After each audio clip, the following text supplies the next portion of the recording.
what's up, y'all? It's Papa and Kirk and it's D. About to react to another vid by Impressive. It's titled SZA Betrays Drake. SZA teams up with Kendrick Lamar on tour.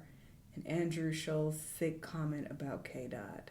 Okay, she's going to address that because I didn't react to the entire clip where Andrew was addressing Kendrick. So she's going to give her opinion on that. And I guess I'll finally hear the audio about the sick comment that he made. But yeah, let's watch. Hello, everybody. Welcome to the Impressive channel. Before I get into this video, another one? Girl. Is that Ozempic? Working to like a shot. Are recently announced that they are.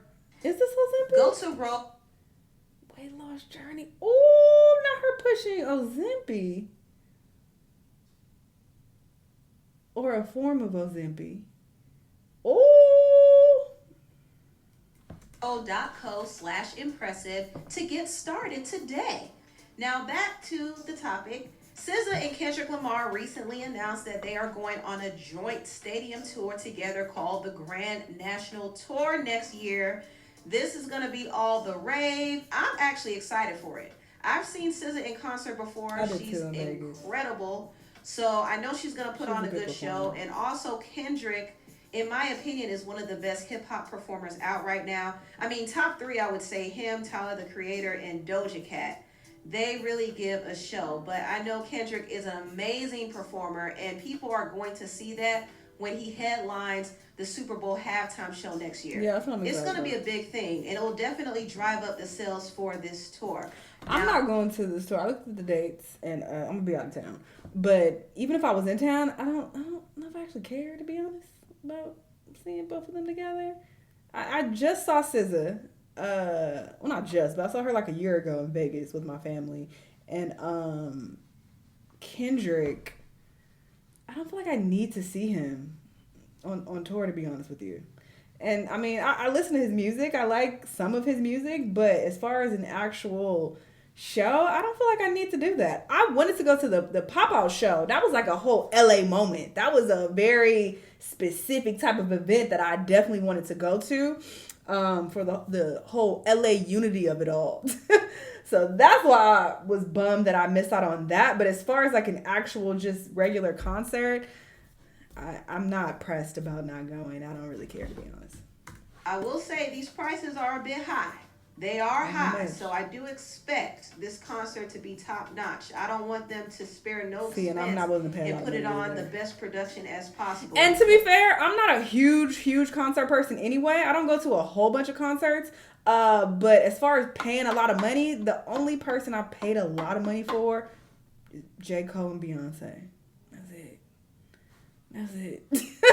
I don't feel like I need to pay a lot of money to see anybody else. Because if they're going to be charging people these high prices, what are they? They need to deliver in every way possible. And I'm sure they will. They probably will, but still, my expectations are super high, and I am excited for it. So I'll give y'all my review when I attend.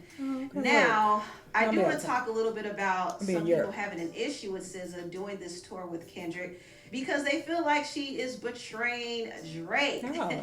Now, SZA and Drake have been cool for a very long time. In fact, they used to date back in the day, like around 2008, 2009. And at the time, SZA was around 19, and I think Drake was around 22. I bring up their ages because it was believed that SZA was younger than that, like she was underage, but she wasn't. So she had to actually say what her real age was so people wouldn't get anything misconstrued. But she and Drake have always been cool, and Drake has always spoke highly of her. They've done songs together, and Drake even defended her when one of his super fans, DJ Academics, made a comment about SZA's weight. You know who called me too? I know you fucking lying, Ack. I know you fucking lying. You know what? We don't live in the real world. Well, the internet is not a real place. Call me. What? Comment about SZA's weight. You know who called me too? Drake called me. When Drake called me, I was like, this is what about SZA? Yes. What? Yes. To say what? Drake was like, hey, like, she's a very close friend of his, and it's a very friendly call. It was just like, yo, hey, listen, like he was just kind of trying to see like what I thought about it, because he's like, I rock with you too. He said, what the fuck you know, they were doing the album at the time, and it was just like, This man is like delusional. she's affected by things like that, and I guess he was just like, there gotta be some middle ground here. These things like emotionally mess her up. Like she stays away from certain stuff because yes, your words could matter. So Drake called up academics over SZA. So he's always been in her corner. They seem to have a good relationship. And they've collaborated on a few songs too. But now that SZA is, joining forces with Kendrick, some people feel like SZA is betraying Drake. But what some people don't realize is SZA and Kendrick have always been cool too. They got a relationship in fact, they were label mates at one point. They both have affiliations with TDE. They've collaborated multiple times, and obviously their collaborations have. And I also feel like this is kind of different. Like, she's a woman and she's an R&B. Like, this isn't the same as if it was like Future or somebody in between the two of them. I don't think this is something that you can compare to those situations. Like, of course, you want to keep the women out of it. This is a very macho male rap beef. Like, why would you be upset and bring the women into it? And you better pick a side too, bitch. Like, I just feel like that's real lame and corny. So I think that they both should be able to be like, she wants to stay out of it. Let's leave her out of it. She don't have to pick a side. I think the niggas need to pick a side, and they all in the same industry. Very, very different situation. But SZA, like, I don't think that makes sense. Generated quite a bit of money for their label. So their work relationship is lucrative, and it's not really surprising to me to see SZA join up with Kendrick. I mean, she got to get to the bag at the end of the day, and her loyalty will be with TDE. But people still feel like she betrayed Drake in the midst of all this. And some people were calling her out on social media. They were even saying that she is a mole. They were accusing her of collecting information from Drake to bring information back to his longtime nemesis, Kendrick Lamar. I figured out who the mole was. SZA is the mole. Now, we can say it started from the Control verse, but what it really started is with that BET cipher. And who in the background smiling? Who has a reputation of being a known liar, pathological liar? Yeah. SZA. All of these good ingredients of a mole, she's been there in the mix. We just seen SZA execute one of the longest, most calculated get-backs in history.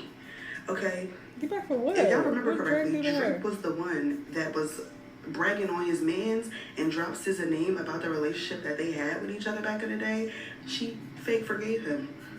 She got on him. She pretended to be besties. What is that she was forgive? He didn't say nothing disrespectful about her. He said they used to date. She was getting opportunities because of her proximity with Drake. But did that proximity with Drake fuck up her relationship with her work cousin Kendrick Lamar or her crew over at TDE? Absolutely not. My girl was a double agent, okay? And she was using those lying abilities to collect motherfucking information from Drake, who was an egotistical maniac. So, of course, he's going to believe that somebody wants to stroke his ego, and that's exactly what SZA did. She was on multiple of his albums. She was collecting a motherfucking bag. She was getting her social cachet off Drake. And then when it was time for those tables to motherfucking turn. What is my crypto at? I can't do this forever. Because everybody was so stupid. Beyonce been saying that SZA was the mole. But when she did that Harper's Bazaar interview with Kendrick Lamar, I don't care about any of this. It was like, okay, Deontay, you ate that. Then we look on the album, and two of the biggest tracks on the album, she's also girl, wrap this up. Like that.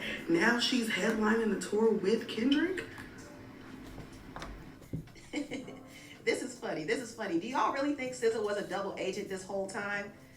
I don't know. Possibly. Personally, I think SZA is out for herself only. I mean, she's here for the opportunities and the money. That's really it. And even looking at this whole joint tour with Kendrick now, I feel like TDE is basically sending SZA to link up with him so they could get a piece of the pie, because Kendrick is no longer on TDE. He has his own label situation called PG Lane. So at this point, I don't think he needs to do any business with TDE, but Punch is still looking to make a profit off of Kendrick, and he's using SZA to do it. I think it's kind of like a mutually beneficial situation, really, because, Kendrick can benefit from doing a joint stadium tour with SZA. SZA has a huge fan base. A lot of people will come out to see her on top of coming out to see him. And on the flip side, he's actually helping TDE by continuing to do business with their artists. Now, moving on, I want to briefly talk about this mess. Now, the comedian Andrew Schulz, I believe, was under fire for basically saying that he wants to buck break Kendrick Lamar. Yes, you heard. And yeah, I didn't watch the whole clip because I didn't want to. I'm not going to sit here and force myself to watch some shit that I don't want to watch. So to the people who were like, if you're going to react to the whole thing, eat a dick. You can eat a bag of dicks. I'm going to turn off shit when I don't want to watch it no more. And that's just that on that. All right? To be clear, a lot of this shit is stupid and it's just like, oh my God, whatever. But if it gets to a point where I'm getting real irritated and I'm like, this is beyond dumb, I don't want to keep watching this, then I'm going to turn it off. Hello. I do that a lot. I turn shit off when I'm over it. So that's why I turned it off. I was over it.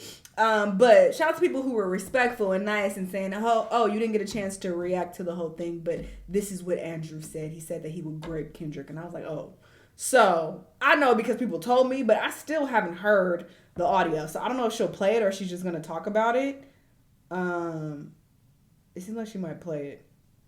So yeah, I'll hear it for the first time. But I thought that was very interesting that he's saying that he would grape Kendrick. Well, let me hear the comment. Correctly. Now, Kendrick did take a shot at Andrew because he made a comment about black women on his podcast, I believe. He made a lot of other weird racial comments, just really uncomfortable. Like, his style of comedy is super inflammatory and borderline racist.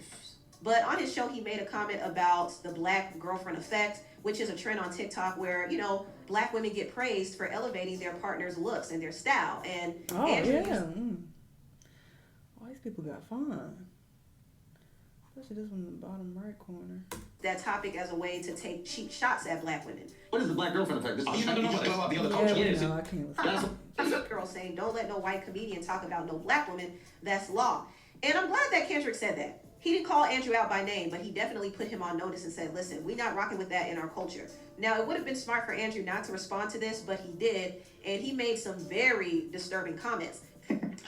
Like, first of all, Kendrick's people and the gang affiliate, everybody, his security, they will kill me. They will destroy me. They'll find me in the street. They'll fucking cut me up. They'll shoot. They'll do whatever. I'm not a tough guy. Y'all do. But just Kendrick, I would make love to him. Nothing he can do about it. Just Kendrick Lamar, I would make love to him, and the only thing that he could do is decide if it's consensual or not. That's the only thing he could do. If we're in a cell and we're bored and we've done tattooing each other, whatever you do in the cell, and we ran out of board games and we did all the other things, we cleaned everything, and I'm like, man, I might as well fuck you.